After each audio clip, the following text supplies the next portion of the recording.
Caute, só uma informação que acaba de chegar, o ministro Dias Toffoli conversou com a CNN Brasil e negou que tenha gravado a reunião secreta de ontem e disse absurdo total a ilação de gravação. Ele gosta dessa palavra, ilação, e negou, então, portanto, que tenha sido o ministro que gravou ali aquela reunião secreta.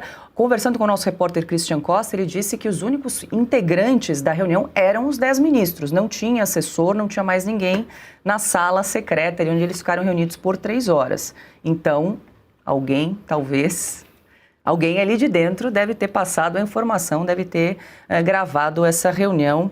Enfim, daqui a pouco, quem sabe... Ele negou também o conteúdo do vazamento? Não, ele não negou, apenas... disse que foi uma ilação, Piotr. Mas daqui a pouco devem surgir aí os próprios áudios, né? Porque sempre é assim, primeiro a transcrição, quem sabe depois surgem os áudios. E agora mais um detalhe, Caute, aí já passo para você, o relatório da PF sobre o caso, o escândalo do Master, abre então caminho para um novo envio ao Supremo com dados apreendidos de executivos do banco envolvendo agora outro ministro, o Alexandre de Moraes.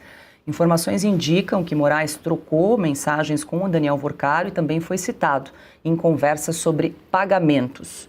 O relatório sobre Alexandre de Moraes ainda não foi liberado porque haveria um receio de arquivamento caso fosse enviado diretamente ao ministro Toffoli, que tomou as decisões diferentes das orientações da PF. Então, com a saída do Toffoli da relatoria, o caso passando agora para André Mendonça, a mudança altera o andamento das investigações, então a Polícia Federal deve entregar até o fim da próxima semana dados, né, o material colhido também em relação ao ministro Alexandre de Moraes. Paula, o telefone do Worcaro demonstra com mensagens, com provas, com documentos, né, com números, aquilo que a gente vinha falando aqui na Oeste já há muito tempo, que o Supremo Tribunal Federal se tornou um grande balcão de negócios, se tornou um grande bazar, né, um suque árabe, onde as decisões são tomadas na base do pagamento, porque é isso que de fato está acontecendo, é isso que essas informações estão mostrando, que decisões judiciais não foram tomadas na base de questões jurídicas,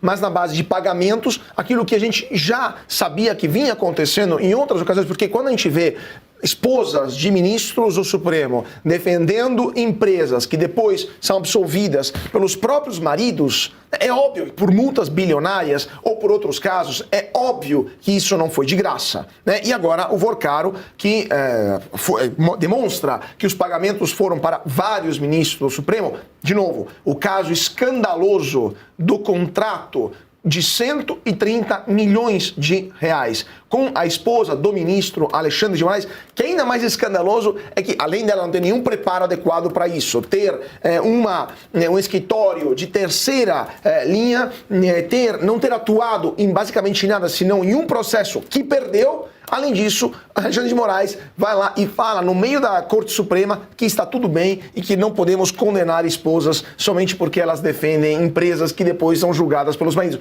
É o cúmulo do absurdo e do fato que no Supremo, até pelas frases que a gente está vendo aqui, eles que está vendo nessas gravações, nesses relatos, eles se acham impunes, eles se acham completamente imunes de qualquer crítica ou de qualquer atuação. E quando a Polícia Federal produz um relatório desse tamanho e entrega isso para o presidente do Supremo, dizendo, tem casos tem indício de crime aqui, você não vai verificar o mérito, mas acusa quem fez a investigação, não fica escandalizado porque tem indício de crime envolvendo o ministro do Supremo, mas acusa a Polícia Federal de ter ido além das suas prerrogativas. E o que o delegado da PF tinha que fazer? Ignorar sumariamente isso? Mas, obviamente, sorte que a Polícia Federal não responde apenas a uma ordem do andar de cima, mas cada delegado tem o mínimo de autonomia e também dignidade, viu aquilo e fez o seu dever. Produziu uma série de provas que levaram à queda da relatoria do ministro Dias Toffoli. Se estava tudo bem, se não tinha nada, se de fato era, como o ministro falou, se o Dias Toffoli tem fé pública, ele ainda seria relator. claramente não foi assim, porque senão ele não teria sido removido sumariamente desta forma.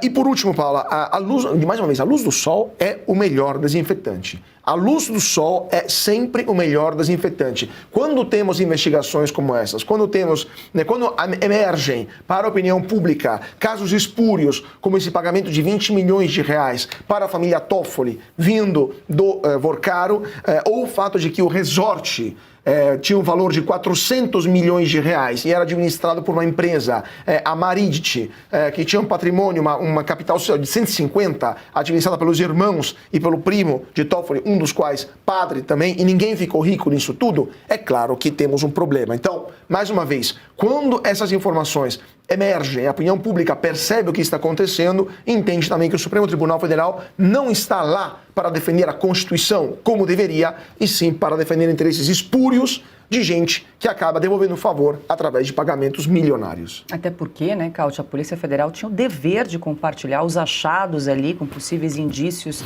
de crime envolvendo uma autoridade, sob pena, inclusive, de responder por prevaricação, se exatamente. assim não o fizesse.